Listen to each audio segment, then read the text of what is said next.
Hello, my name is Cheryl Lugin. I'm author of Madness on the Brink of Eco-Apocalypse, a book which not only highlights some of the many eco crises that we are currently facing, but also showcases a lot of the groups that are doing something about it. So welcome to Saving Ourselves, Communities Act. In this video series, we're not here to talk about saving the planet. Earth is going to be just fine no matter how many species go extinct or how much the climate warms. The only question is whether humanity is going to survive, and why aren't we doing more to save ourselves? But I get it. Figuring out what to do on your own is hard and isolating. So we're here to learn from communities who are already doing what they can to help preserve Earth's life support systems and to uplift all of us who care so very much. And with that, I'd like to introduce Laura Schmidt. She's a truth seeker, community builder, program designer, and facilitator, a lifelong student, curator, and practitioner of personal and collective resilience strategies. She holds a BS in environmental studies, biology, and religious studies, an MS in environmental humanities, as well as certificates in integrative somatic trauma therapy and climate psychology. I want to know a lot more about that. The reason we've invited her today, she is a co-founder of the Good Grief Network, which I showcase in the book that I've written. Welcome, Laura. Our first question here is always to touch a bit of grass, so to speak. If we were to look outside that little window behind you, what kind of nature would we see? Great question. And thanks for having me. I'm grateful to be here in the space. Right now, it's very wet grass. We've been having rains on and off for the last couple of days. It is grass that is surrounded by a very, very large maple tree. And I think it's feeling spring. It's getting a little greener. Um, Right. Temperature is changing ever so slightly. It's getting out of that cold, cold, cold and into that little bit warmer and getting ready to grow and unfurl. Very nice, thank you. We're also joined by David Christopher, who first told me about the Good Grief Network. David is an award-winning author of The Holy Universe, a new story of creation for the heart, soul, and spirit. It's a lyrical narrative dialogue between a seeker and his sage as they explore the creation of the cosmos, learning how this evolutionary story can inform us all as we face the enormous crises of the great transformation that we're undergoing, brought on by global crises that humanity now faces, and why these crises might be the best thing that ever happened to humanity. So that's interesting. It's your turn to touch some grass, David. If we could see through that wall behind you, what kind of nature would we find? Well, first off, thanks so much for bringing me in on this conversation, especially with Laura. I feel a little not quite so qualified that I haven't, I don't know if I've been doing the work as much work as could be done, but then again, that's something you can beat yourself up over. So, but looking outside, it's a little windy, it's cold for us. It's really warm for everyone else, to the east. And here, up here in Northern California. And I am blessed to be in a co-housing community that we got together and designed this place to be more for the people, the pets and the children and the plants rather than the cars. So right now there are trees that are waving outside, waving at me saying, "Yay, keep going, you're doing fine." So that's what's outside in this wall right here. So we get to look at Thank you. this. Thank you for sharing So that. sure. For me, it's also cold and rainy here in Los Angeles, which is super exciting for us, especially after such horrific wildfires we've had. And my favorite part outside is a like 50 or 60-foot tall Atlas cedar Mm. tree who stands firm and strong and is literally called Atlas, like he's holding up the world and holding up me. And so that makes me feel grounded. So appreciate Atlas cedar. Well, let's get to the Good Grief Network. Laura, tell us a little bit about it and how did it come to be? Yeah. Oof. I feel like every story has so many roads we could take. Today's road, I'll say that I feel like it's a movement that has been building, and my wife and co-founder Amy Lewis Rowe and myself for many, many years, many discussions. Mostly, we realized that there weren't enough conversations being had around the state of the world, around climate injustices, around how to be fully alive in the midst of a crisis. And so we designed a program where we can practice together and just try to be authentic, try to be vulnerable, try to build trust, and also try to imagine new pathways forward because the current ones aren't working. We started meeting in 2016 with our first step program happening in 2017, and then just have been open to iteration since then. We've been learning so much about what it means to hold space in these predicament laden times, and just really trying to understand, like, if this way of life isn't serving us and if it's not serving life, then how might we start coming back together into community to imagine different pathways forward. You used a word there that reminded me of a question I do have for you. Uh, you're also a co-author of a book called How to Live in a Chaotic Climate: 10 Steps to Reconnect with Ourselves, Our Communities, and Our Planet. Yeah. In that book, you talk about the difference between a predicament, which is the word you just used, and a problem. What's the difference? Yeah, I think a lot of scholars have been working on this for quite some time, but the easiest way to explain it comes from Vanessa Androietti.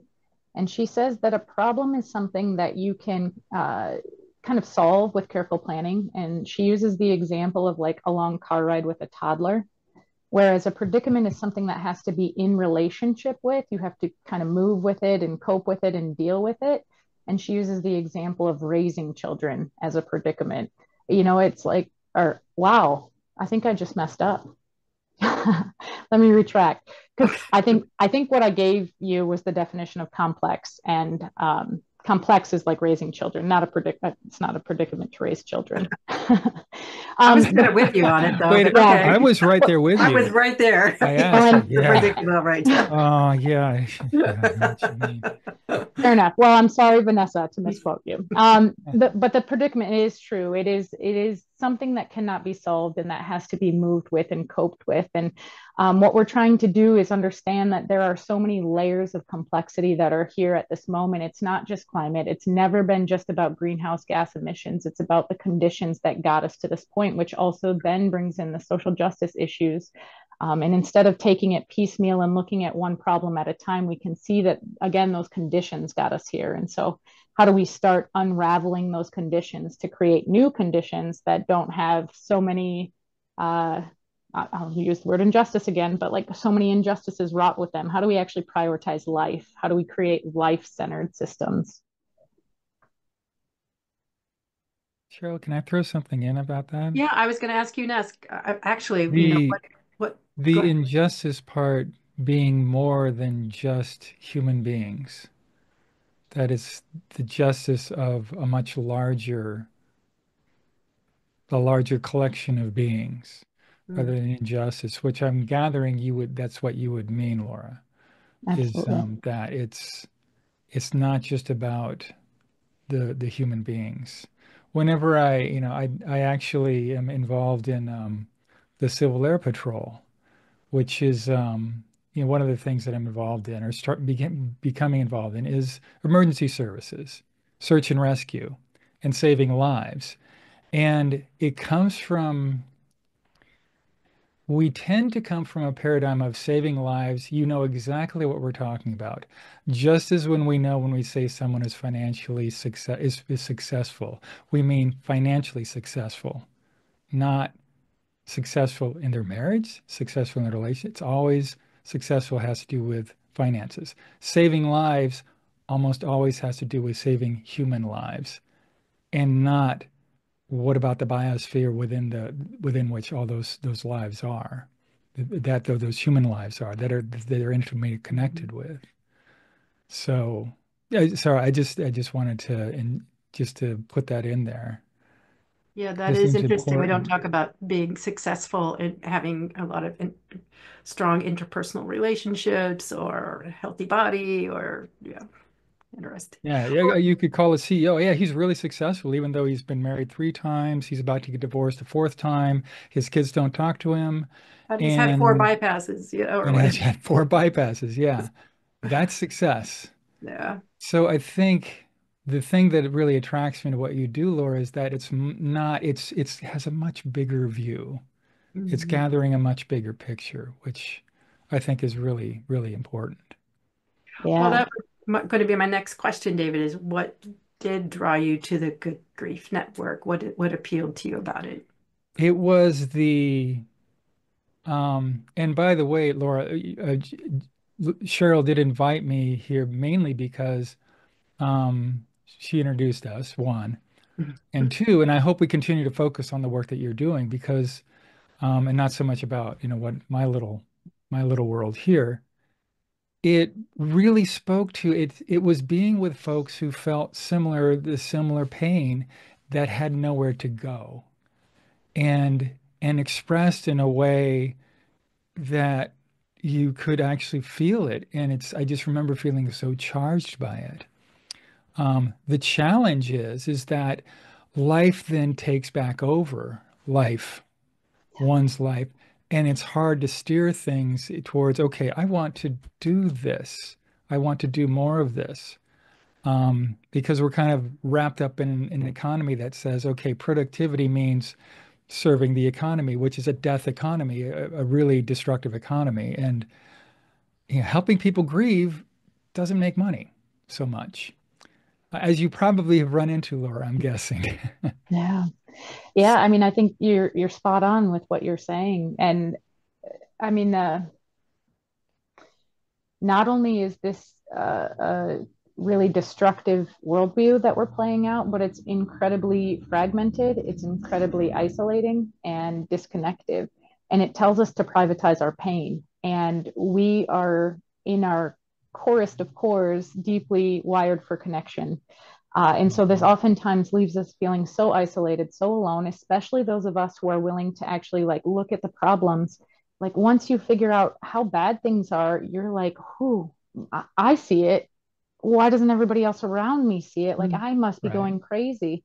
Instead of like we're all just seeing it and then sitting in our own little isolated boxes and like punching in for work and then clocking out for work and then going about this like really regimented day. And so you're right, we absolutely have to be intentional about carving out space to connect. Like connection is the antithesis of what this culture really wants us to be doing. And that goes back to what you were saying, David, about it's not just human beings. We are so fragmented and disconnected from our water, from our air, from all the Mm. things that support us, from the animals around us. Like I'm so blown away that we have to have conversations right now about whether or not animals have sentience or animals have feelings. Like if you've ever had a dog or a cat and you've like really engaged with it, you know that that being has feelings. Like why do we need a scientific report to prove it or not to prove it? Like that just shows how disconnected we are from our animal nature, from the world at large. And so, what we're trying to do is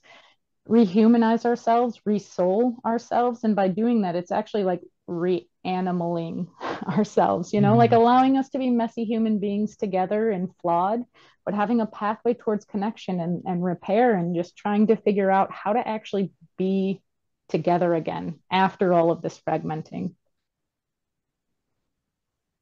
So Mm. that's a great background to it. Tell us, Laura, can you give us some ideas of what, on a practical level, what happens in the Good Grief Network events or gatherings? How does it work? What do you do? Yeah, great question. I think the several important things happen. I think the first thing is what David pointed to about feeling connected or feeling a reduction in isolation. Like even from step one, you put a bunch of strangers into a room and then you say, why are you here? And we all have a couple minutes to share what brought us in this room. And you see your story mirrored in somebody else. You see maybe words that you didn't have to articulate how you were feeling. Uh, Mm.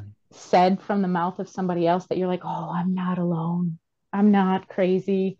This is something that's happening. You know, it just is this validation that you're in it with other human beings. I think that's the first thing that happens. And that can happen in a climate cafe. You know, that can happen in any type of support space where we're coming and building this authenticity. I think what happens in the grief network spaces is that we start to learn how to pay attention to what's going on for us internally, and we start building emotional intelligence. It's like, well, what does it feel like in my body? What does fear feel like? And can I actually tolerate the feeling of fear without going to satiate it or avoid it or run from it? You know, a lot of these mechanisms that we use to survive in this deeply toxic world that we're playing out. And so we start to learn how to tolerate being with heavy and painful feelings. And then I think also what happens in these spaces is we come back time and time again, 10 weeks in a row, and you start to really like the people that you're spending time with. You start to really see them, you start to laugh. And like, yeah, we talk about grief, we talk about heavy and painful things, we talk about a lot of like things that I think people shy away from, but there's also a rapport. There's also like a sort of safety built in the times that you come back. And so the 10 weeks isn't enough to build a community, but it shows you that the building of community is possible. And it shows you that if you show up and you keep coming back, what it's like to actually be connected again. And then finally, a lot of people who come to us feel this lack of agency. You know, the problems are so big. I've called my lawmakers, I've protested, I've done this, and nothing Mhm. changes. And so, if all those things are true, what do we have agency over? Where do we start? How can we affect change in our lives? And we bring it back down to the personal level of like, it actually really does matter how you show up in your life and how you parent, how you partner, how you are in your community. It matters what your nervous system state is. It matters if you know how to grow food. It matters like all these things that we're told don't matter and aren't productive Mm-hmm. actually are what matters maybe most. Right, right, right. For me, I think of it as the old saying about you have to fill your own pitcher before you have something out to pour. And so I feel like this is a very foundational work to do before rushing off to a protest or any other kind of activism and feeling depleted. I remember as a young person hearing an activist talk about her work, and I was so inspiring. But she was talking about all the hurdles that she'd overcome and had to face. And I asked her afterwards. I said, "This is really emotionally draining work. What keeps you going? How do you?" And I asked her, how do you stay happy? And she Mhm. didn't have it. She said a lot of words, but she didn't have an answer to that. I got the distinct impression that she was not happy, and I backed away. And like, I can't do this. I want to have a happy life, and I don't want to be pouring out from an empty pitcher, so to speak. And so um, that's what I think about the beauty or the value of what this work is. Is it so the 10 weeks process, is it do people meet in person? Is it online? How does it work practically? We used to meet in person and then the pandemic happened and then we moved entirely online and now we're back trying to do in-person meetings again. And so there's either or. You know, there are perks to both. The online space allows us to meet with people in different parts of the world and kind of say, Mm, like, how is this moment sitting with you? What's going on for you? And then obviously there's a real strength to meeting your community members in person and being able to rely on people. And I have this image where we can all meet regularly enough. And when we're just overwhelmed with the state of the world, I can call somebody up locally and be like, can we just have some tea? Can we just talk Mhm. right now? You know, like just being able to build those social emotional reinforcements into our local communities, I think is essential. mm-hmm, mm-hmm. If I David, could, I know you've been through some of the processes like this before. What do you see as the benefit of them? well, I was writing some notes down. Yeah. The thing that really resonates with what you said, Laura, was more like, I don't think you said exactly this, but hearing others say the words that are coming through you. Um, I have I have a group of folks that we meet, a small group of folks that we meet semi-regularly, and we call ourselves the World Transformation Forum. The acronym came first, so we had to come up with a rated G name for it. And and it was just simply having a chance to sit with people who are willing to hear the bad news again. And because at one point my wife said, I can't hear this anymore.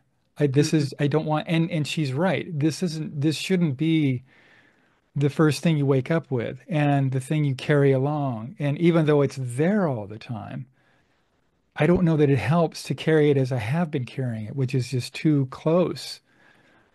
Because and it's hard because it is so overwhelming. When you look at, 30 years ago when Bioneers, for instance, started the Bioneers Conference, we were all trying to saying this is, we're doing the work that's going to help change the world. And then after the pandemic, I could feel the shift of, I guess we're on a different path.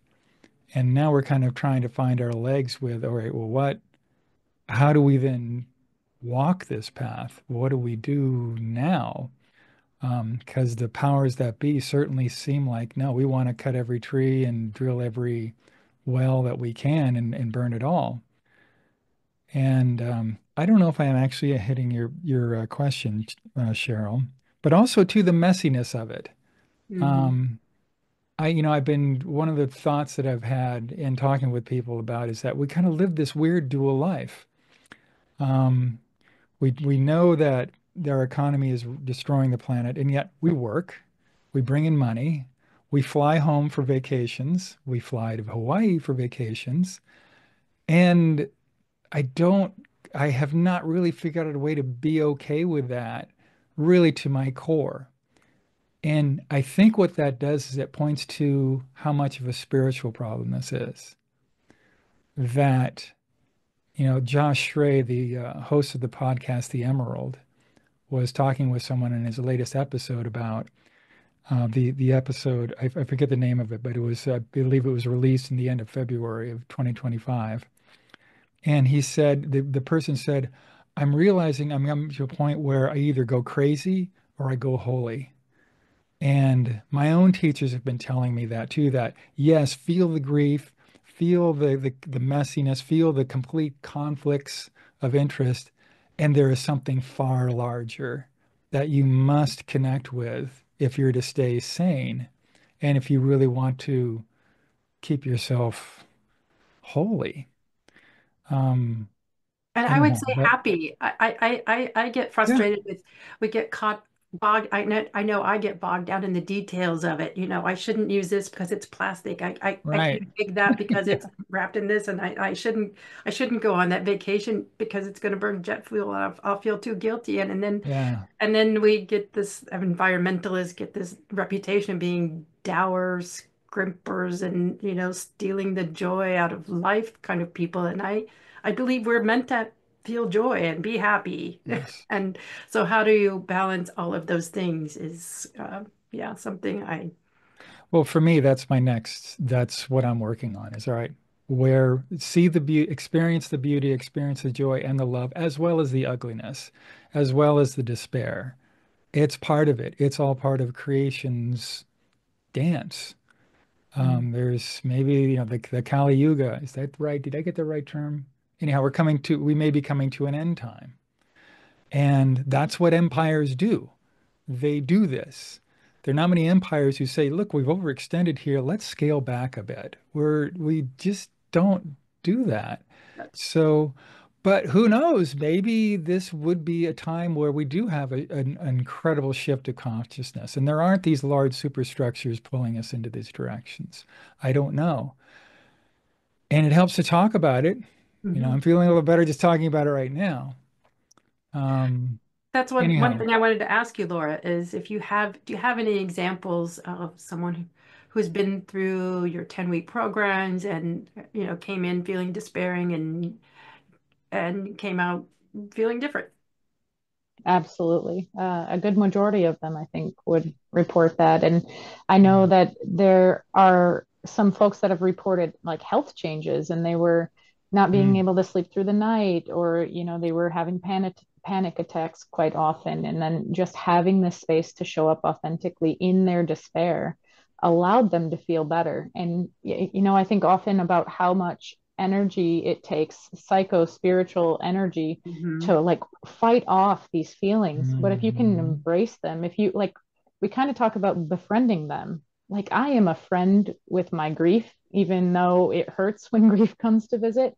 But at least I know what grief feels like in my body, and I can identify it, so I don't want to run away from it. Like, we're building distress tolerance, we're building the ability to be with the things that make us uncomfortable. And I think for what we were just talking about a moment ago, Francis Weller has an incredibly helpful framing of it. He calls it the long dark. And he says that only certain things can happen in the dark, or Vanessa Androietti calls it composting. But like a lot of things that aren't serving us, they actually need to fall away, they need to break away.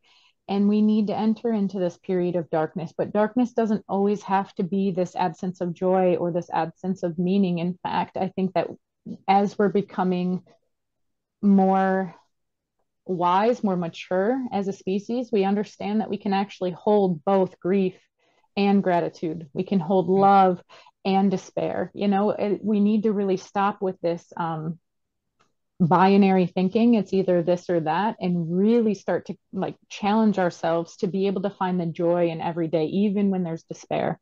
And I like the question about the grass, because even just noticing what's around us and how things grow around us can bring us to that state of awe. It can pull us out of despair if we can actually look around us and see all the things that are still beautiful. And I promise beauty will be available no matter what situation we're in, no matter where we're at. There is going to be something beautiful around you. I'm a big fan of wonder and awe. That they are, I write about that a lot. I mean, that's to me, that's the quickest way out of despair. If I can just find something that isn't that amazing, that this works this way, that this blade of grass came out of this crack in the sidewalk, Yeah. it doesn't last me all day, but it gets me through the next the next Well, hour, and and then with try something else.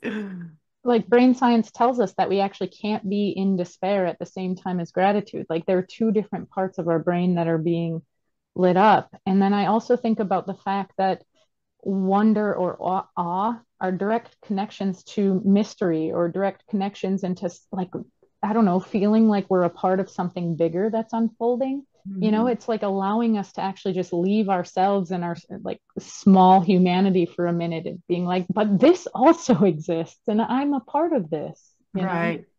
And it Mm. connects me to childhood too. The inner child makes the inner child happy, that's, they're so connected with childhood wonder and awe, the amazement at the world. And so, and that's another thing that makes me very sad today is here. I know my son, when he was in middle school, I said something about climate change, and he said, I know, Mom, we studied about it at school. We're already depressed. And so many young people are feeling very depressed about what's happening and the lack of, shall we say, especially now, political will to do anything about it. And just that cognitive dissonance. We know we're not going to do anything about it. Is so hard to deal with.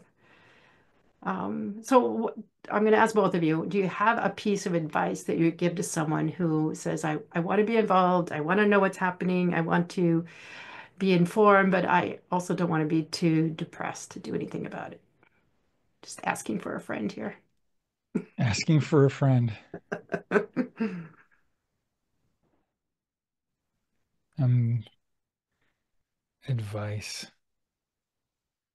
Yeah, I don't know if I can offer advice. I can say what I'm trying to do. Mhm. Laura, when you were speaking about, um, I can't remember exactly what you were saying, but you were talking about how bringing yourself out of whatever trap you're in and how much psychic energy it takes to be denying those feelings. For me, I don't have any problem denying the feelings. The problem I have is ruminating on them and staying in them. And I have a very well developed mind. If you're a planet, if you know the planetary astrology bit, I have a lot of Saturn in me, which is about planning, structure, getting things done, and on go, go, go, and as well as let's get real and grounded and tear things down when they need to do. It was when I heard that, it's like, oh God, that makes so much sense. And it wasn't exact. It was actually a bit of a relief to say, oh, I'm not crazy.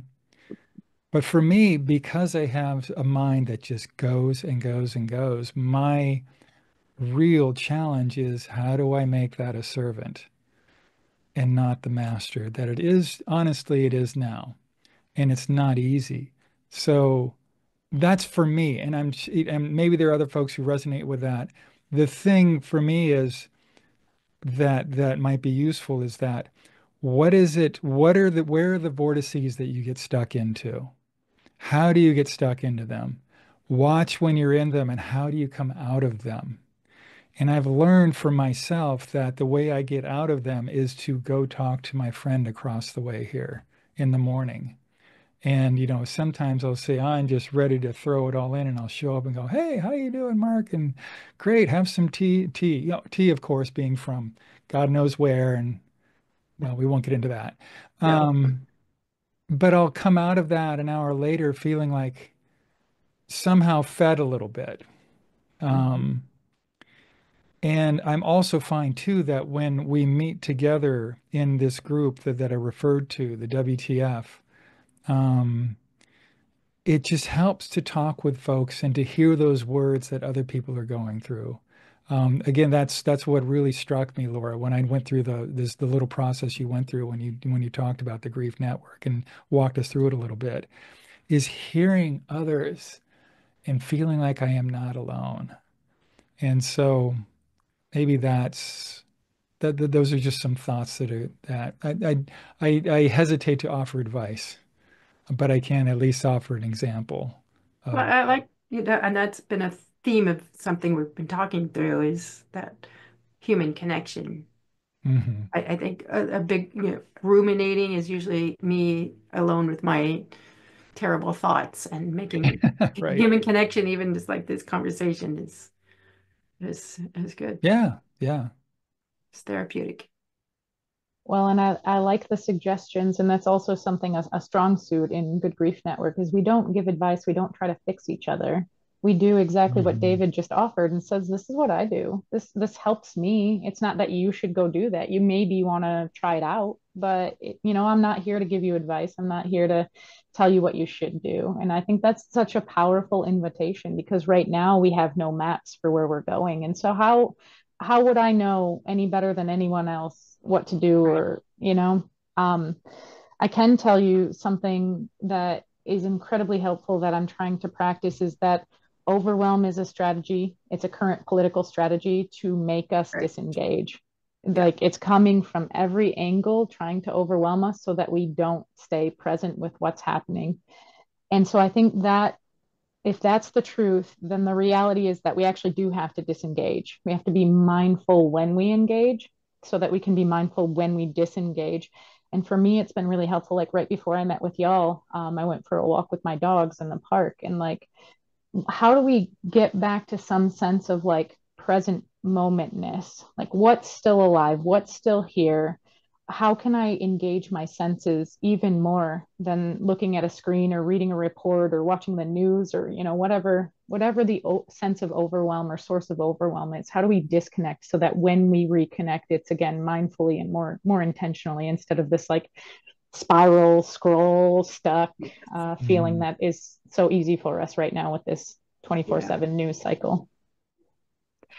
Laura, I included a quote from your book in my book that I want to share and ask you about. You wrote, quote, "We are in a tough spot. We find ourselves desperately looking to politicians worldwide to lead us through this catastrophe. Yet vested interests from multinational corporations maintain a stranglehold on top-down change. This is where community-level action is a catalyst for creating equitable, life-centered ways of being." End quote. I love that bringing it into the community. I mean, the corporations and oil companies and all, the players for so long have been trying to convince us that it's all on the individual to solve the problems. Like, if only you would take your reusable cup and bag, we wouldn't have these problems. And so that's why I focus in my book on communities, coming together in community to work both for support and ideas, but also because to me that is that's our strength as humanity. So I would like you to speak to what that quote means to you. And Yeah, when I was younger, I think I kept waiting for politicians or for Mhm. someone who knew more than me to do the right thing and to lead the way, and that continuously didn't happen. And then I came to the conclusion that like this stranglehold, this word of like, and I Yeah, think about it like gridlocked. Things are so gridlocked right now, because of the economy, because of money, that there is almost no incentive to change. Like we'd rather exhaust all of our resources and kill each other before actually changing. And so that is a despairing truth. But what's not despairing is the fact that we have agency in the other direction. Like Adrienne Marie Brown teaches so much about how fractal energy moves out and grows. And so, like, the way that I engage in my day to day, the way that I build community, then inspires other people. If I'm authentic in my day-to-day life, then the people I'm around are more authentic. If we learn how to actually care for each other, if we learn how to share things instead of having this like individualized mindset where I have to own my own car, I have to own all my own tools, I have to own everything, like if we actually built a culture, maybe kind of like David, it sounds like you're living in an intentional community. Like, how do we decenter the individual and instead start to learn how to take care of each other and share things? And actually those kinds of movements then I think can trickle up as there's a gridlock from top down. um, Hmm. Rob Hopkins, I think, says something like, if we wait for governments, it'll be too late. If we wait for the individual, it's too little, but community is where it's at. And I think that that pictures or gives us a picture of sort of hope, is like we're the only ones that are going to take care of us at the end of the day. And so, how do we be more intentional with that? And then, to David's point at the beginning of us starting to talk, is like, also, there's no time for that. If you're working a full time job and you're trying to pay all your bills. And so, how do we start identifying where we can place our energy? What are our true priorities? And how do we start taking care of each other? Because they're not going to create space for us to do that. The government's not going to create space for us to do that. Certainly not now.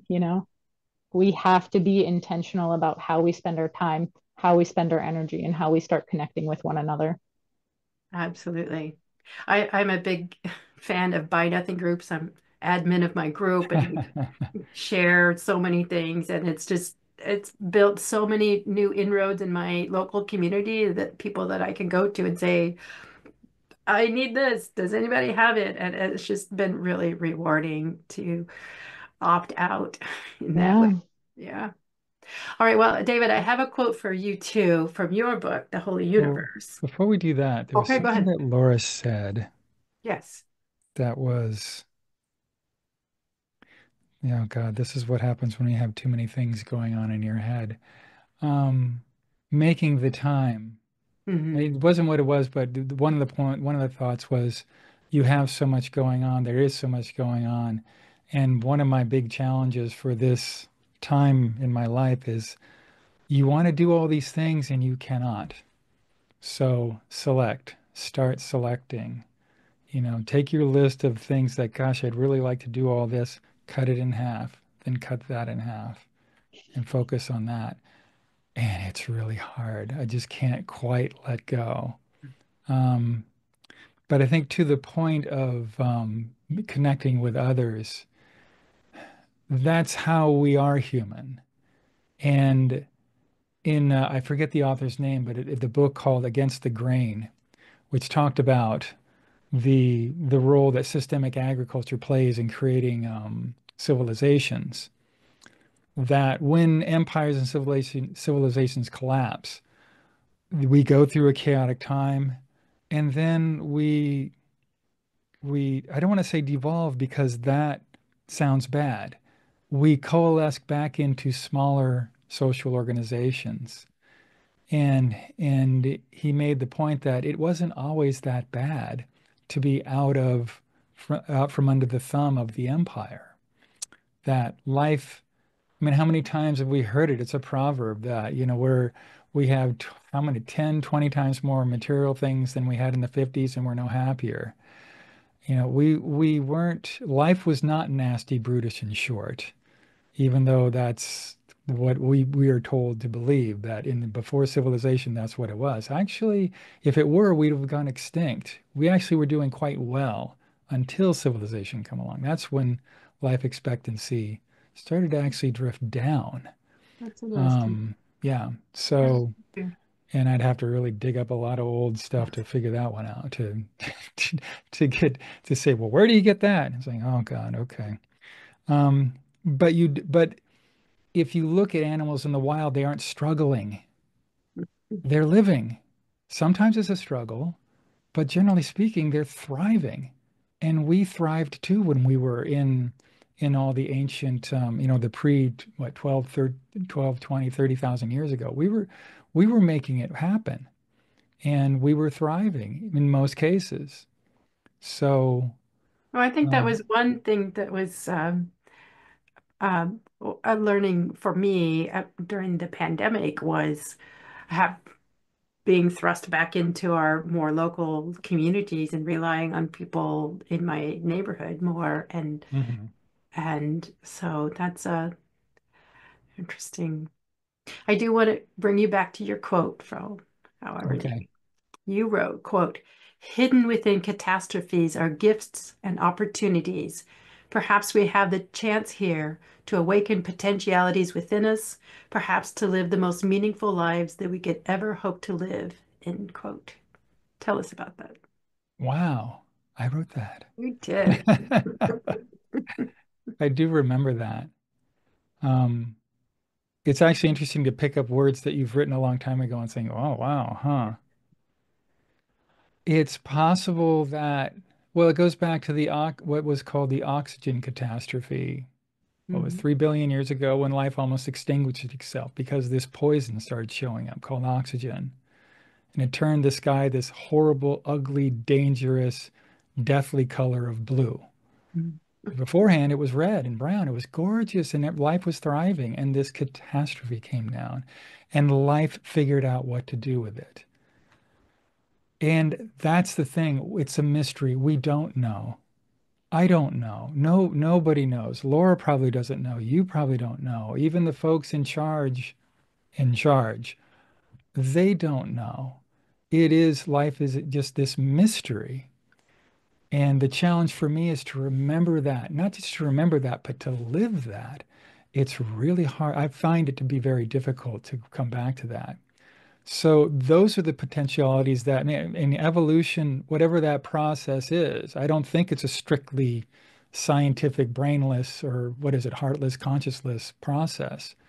I think there's a lot more to it, that this is what the world does. And it creates, it destroys, and it creates again.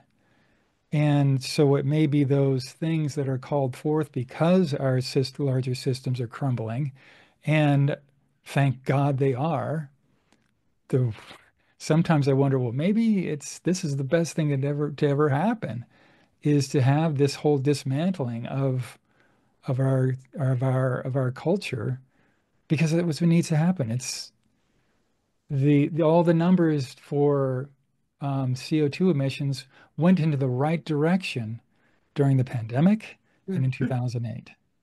And there was a person who was in charge of a local energy company said that we're now on track. And then it was, like 5 months into the pandemic. It's like, we're on track. We're really meeting our goals. And that's, Yeah. it's so hard to sit with, because if I think about it, my little ego is terrified of that. How am I going to take care of my kid? How am I going to take care of those around me? But we'll see what the mystery has in store for us. Well, there have been numerous great extinction events on Earth, and life has Yeah. always come back bigger, better, stronger. So I hope that for us, that's a metaphorical lesson that we can learn and not that we are actually going extinct. But that's how I like to think of it. Well, I want to thank you both for chatting with me today. It's given me a lot to think about and to hope about. Uh-huh. Um, Laura, tell us again just what's the easiest way for people to find the Good Grief Network and get involved, and where can we find your book? You can find the book anywhere, probably digitally. It's published through Shambhala Publications. It's How to Live in a Chaotic Climate. And then you can join Good Grief Network. We offer events. If maybe 10 weeks seems a little daunting to launch right in, we have some events, a couple every month that you can join. And then we're going to start booking for some 10-step programs in April. And then we'll probably take a little summer break and then come back in the fall with a facilitation training and then a couple more 10-step programs and several more events. And so it just kind of depends on what you're looking for and how invested you have and how much capacity you have to start kind of deconstructing this toxic worldview and composting it into something more relational, something more beautiful, something more meaningful, hopefully. Mm-hmm. And yeah, we're on all the socials, all the major socials, so you can follow us, and we do a newsletter, and then you can update the socials. Sorry. So your website is Good Grief Network. I know. .org. Okay. Yeah. I will put Thank it, you. it will be in the show notes too. Okay, Yeah, David, thank you. where can people find your book? Oh, okay, where can they find the book? It's right now it's only available used through Amazon or ABE Books. Abe Books Mhm. is kind of a counter to Amazon. So it's there. It's new copies are not available for sale right now. And I'm kind of in a point of like thinking, what is next? One of those things that's on this list right here, um, Go as for it. far as that goes. So I'm actually kind of in a like a more of a focusing and not trying to reach out so much moment right now. All But right. they can find it there, and I do love if people do pick it up. I Reduce, do love reuse, to hear. recycle, man. Yes, We yeah, love, we yeah, love used books too. yeah, All yeah. right. So Well, I thank you do. again. Thank you again for being here, both of you. And if you enjoyed this conversation, please give us a thumbs up and subscribe if you'd like to hear from more community change makers. You can also read about many more inspiring books, many more inspiring communities and groups in my book, Madness on the Brink of Eco-Apocalypse. And finally, if you have a group you'd recommend for this conversation series, be sure to email me. We want to give a voice to all who are caring for people, plants, and critters because we sure can't wait for government, the megacorps, or the oligarchs to do it for us. We are here to save ourselves. Thank you.